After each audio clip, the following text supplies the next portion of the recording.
Hey, welcome back. We're taking a break from the Nuzlocke series to look into a game that came out in 2017, Getting Over It. I've seen, like, every single YouTuber that I watch do a playthrough, and it was, quite entertaining to watch them be upset at a video game that, like, you can lose all your progress at any time, and I think that was the real appeal. So I wanted to give it a try for myself about, like, 3 years later. And I started playing like 3 days ago. I think I liked it a lot more than I thought I would, and I am getting angry or upset far less. I think the thing that surprised me the most is that I'm not most upset when my progress gets reset. I'm most upset when I run into a new obstacle that I just can't seem to figure out. I think that's where most of my frustration in this game comes. And this part right here was one of them. When I was doing this puzzle for the first time, and I fell back to the beginning. That was the worst feeling. It was the hardest one that I had ever gotten to, and the fact that I had to get back up to it, it's like there was no end in sight for anything. But now that I know that I can do this one, it has become a lot easier to go back to the beginning. This part, I think, is the easiest for me, because if you fall down this sheer thing, you just land right here. I think there's once that I've fallen back to the beginning from here. It's not that common. This one is just like a set of a few movements that you just have to get right, and it doesn't really require any like quick thinking. You just have to like remember this one, top of the cinder block, rail, catch yourself, bring yourself over, catch on the beam, and then just bring yourself over. And this one will bring you back over here. There's actually a really cool skip right here that I haven't been able to get, which I would like to learn. I don't think that I'm going to, because it takes a lot of practice, and I've already learned to get past it the regular way. So I'm just going to like show you. So you have to like bounce yourself off of this part, and then you can like grab something that's up there. This part down here is actually really interesting. This part will put your ass right back to the beginning. So if you fall over this thing, you're going back. But it's actually quite easy to avoid while you're on this level. It's like quite easy to avoid falling into. I think I've fallen, I don't know, it must have been like single digits that I've fallen down this, and I've been up here many times. The sad thing is, once you pass, like, that's the only way you're going to fall. So you're eventually going to fall at this part. See, I was able to catch myself there. And also, I was able to catch myself farther to the left. So there are like a few, you can catch yourself on the barbecue, you can catch yourself on the roof, and then once you're down here, you just grab this, eat up, and grab the roof there. This part I actually like a lot. I really like when they do verticality. It's just quite nice, I think. Only until I watched a video of this part did I realize that when you came up here, you didn't go up that way. I was like, how do you go? Do you catch it on the child's head? Like, what's going on? You actually just go over there. And there are two ways that you can do this. You can do it sitting on here, or you can do it sitting up here. I think whichever one you get to first is the easier way. Then you just catch the boxes. I know I say just because I've done it many times, but... And this one is actually the newest one that I've kind of learned how to do. So there's like a tactic in the way that you go up vertical, is you just swing your hammer left and right while you're like pulling down, and that keeps you from sliding.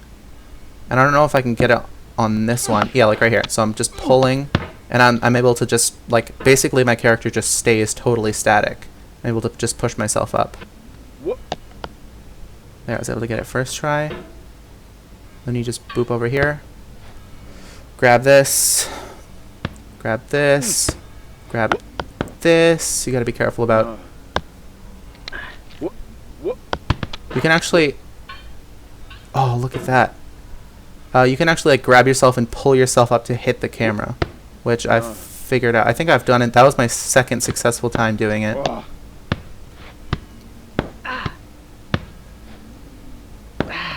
Okay. See, I'm hitting myself like off the wall. to just get back into the direction that I want to go. Furniture Land is actually one of the easiest segments I've ever done. And this is the part that I haven't got past. I haven't taken a fall since I started recording, but this is actually really hard. You have to take this one really slow. I would have just failed right there if I had gone any farther with that. So you have to vault up and grab it with your hammer. Hitting yourself off is kind of the worst thing that you can do. Hitting your hammer off the rocks. And sometimes you can fall on the left side of the slide, and that will bring you all the way back to the beginning. I think that's the hardest part in this game, is doing that jump, and I haven't made it yet. But you know, I plan to, and I think I'll give it a few more tries. I'll give it a few more tries, and then I'll probably watch like a tutorial video on it or something, because besides for the slide, that might be the only other one that I'll watch a tutorial on. I wanted to talk about the narration in this game by Bennett Foddy, the maker of the game. He actually does a wonderful job doing voiceover. Like, I have it turned off because I don't really want him talking over me for this, but if you ever play this game, and I recommend you get it, it's only $7 in the Steam store. I recommend that you turn subtitles on, turn music and voiceover all the way, because like, oh,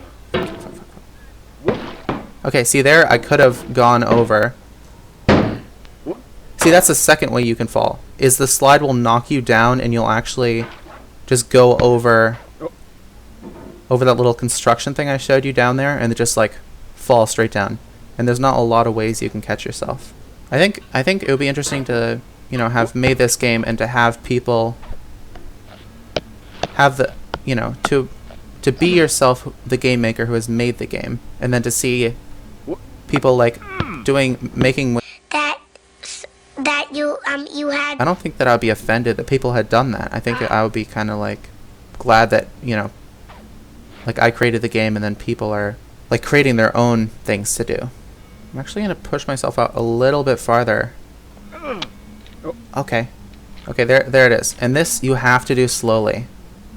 You can't, I mean, the speedrunners will speed up this because they've practiced forever and ever.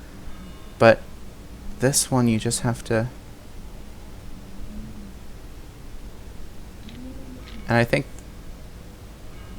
the game gets easier from here. I think this is the worst section. Okay.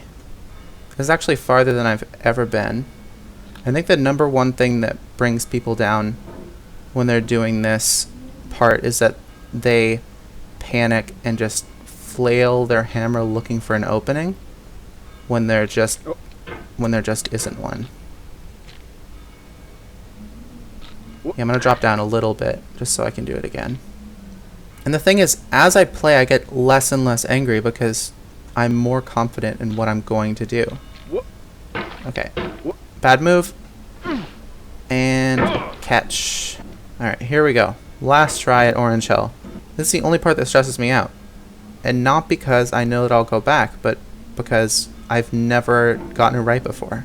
But at least I have a little more confidence knowing that I've gotten farther than I ever did last time.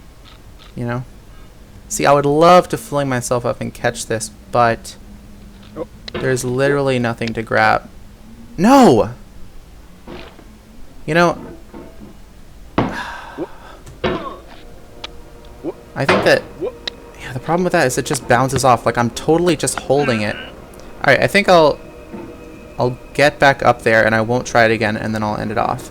I think that'll be a good place to start next time, is at a place where I can learn something and not having to fail at this over again.